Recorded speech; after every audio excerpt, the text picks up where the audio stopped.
लोकसभा चुनाव की तैयारियों में सभी पार्टियां जुट गई है। एक तरफ भारतीय जनता पार्टी हारी हुई सीट को लेकर मंथन कर रही है, रणनीति तैयार कर रही है, तो दूसरी तरफ सपा गांव-गांव जाने की तैयारी कर रही है। तो बसपा ने मंत्र दिया है कि हर बूथ पर 5 यूथ। इसी पर बातचीत के लिए हमारे साथ केंद्रीय राज्य मंत्री BL वर्मा मौजूद है। सर, आप लोग हारी हुई सीटों को लेकर मंथन कर रहे हैं, रणनीति तैयार कर रहे हैं, दूसरी तरफ बसपा युवाओं को जोड़ने की कोशिश कर रही है और हर गांव हर बूथ पर 5 यूथ की तैनाती कर रही है। इसके साथ ही सपा गांव-गांव जाने की तैयारी कर रही है। किस तरह से देख रहे हैं?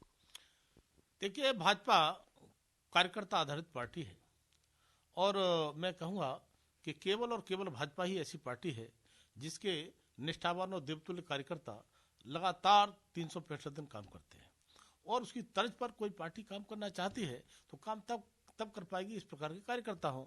लेकिन जहाँ तक BSP का सवाल है, नाम तो उसका बहुजन समाज पार्टी है, लेकिन उस पार्टी को एक जन पार्टी कहा जाता है। एक जन माने बहन मायावती जी अकेली पार्टी को चलाने का काम करती हैं। अगर उन्होंने इस प्रकार का भाजपा की तर्ज पर काम करने का निर्णय लिया है तो अच्छा है, लेकिन मुझे नहीं लगता कि उनके पास में इस प्रकार के कार्यकर्ता हैं और ये काम कर पाएंगे। लेकिन समाजवादी पार्टी भी सर दूसरी तरफ गांव-गांव जाने की तैयारी कर रही है। समाजवादी पार्टी के शासनकाल को लोगों ने भूला नहीं अभी तक।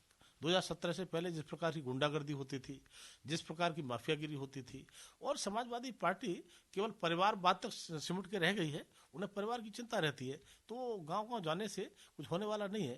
लेकिन मैं कह सकता हूं, आदरणीय प्रधानमंत्री मोदी जी के नेतृत्व में जिस तरह से पूरे देश में भाजपा परचम फहराने का काम कर रही है, उसी प्रकार से जब भी चुनाव, चाहे वो स्थानीय निकाय के चुनाव होंगे, चाहे आने वाले समय में 2024 के लोकसभा के चुनाव होंगे, उस समय हम कह सकते हैं कि 2019 से भी ज़्यादा प्रचंड बहुमत के साथ हम केंद्र में माननीय मोदी जी की नेतृत्व में सरकार बनाएंगे।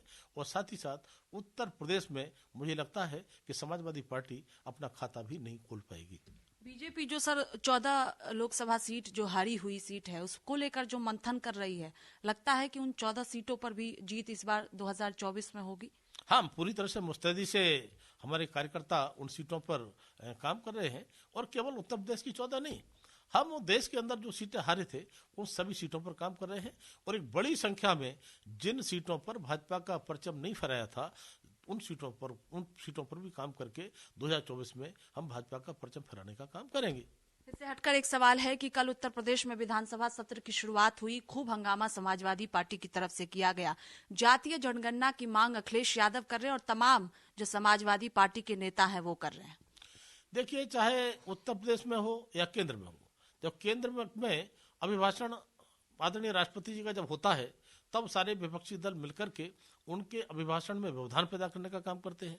बजट में आदरणीय वित्त मंत्री जी ने जब इस देश के लिए बहुत ही सुंदर सा बजट पेश किया, जो सभी वर्गों को छूने वाला था, वो दलितों को हो, आदिवासियों को हो, पिछड़ों को हो, युवाओं को हो, महिलाओं को हो या वरिष्ठ नागरिकों को हो, सभी को दिल को छूने वाला बजट था। लेकिन वो बजट भी इन विपक्षी दलों के लोगों को रास नहीं आया और इसमें हमारा सत्र चलने में व्यवधान पैदा किया। उसी प्रकार से कल सदन उत्तर प्रदेश का जो चलने वाला था, उसमें जिस तरह से इन्होंने व्यवस्था करने का काम किया है, शोर मचाने का काम किया है, तो मुझे लगता है कि देश के प्रदेश की जनता सब देख रही होती है। ये सदन चर्चा करने के लिए होते हैं। आप चर्चा करने से क्यों भागते हैं? शोर मचाने से अगर इस प्रकार व्यवधान डालेंगे, समय पर आने पर जनता इनके लिए सबक सिखाने का काम करेगी।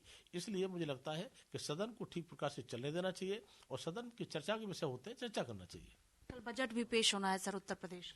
हाँ, मुझे लगता है जिस तरह से केंद्र की सरकार ने बजट पेश किया है, उसी तरह से आदरणीय योगी आदित्यनाथ जी के नेतृत्व में हमारा जो बजट आएगा वो सभी वर्गों के लिए और शानदार बजट आने की संभावना है। एक और आखिरी सवाल है कि अखिलेश यादव ये भी कह रहे हैं कि चूंकि मुख्यमंत्री योगी आदित्यनाथ बाहर से आए हैं, इसीलिए प्रदेश में जातीय जनगणना नहीं कराना चाहते। मैं पूछना चाहता हूं, अखिलेश यादव जी या मुलायम सिंह यादव की सरकार रही समाजवादी पार्टी में, तब याद क्यों नहीं आया?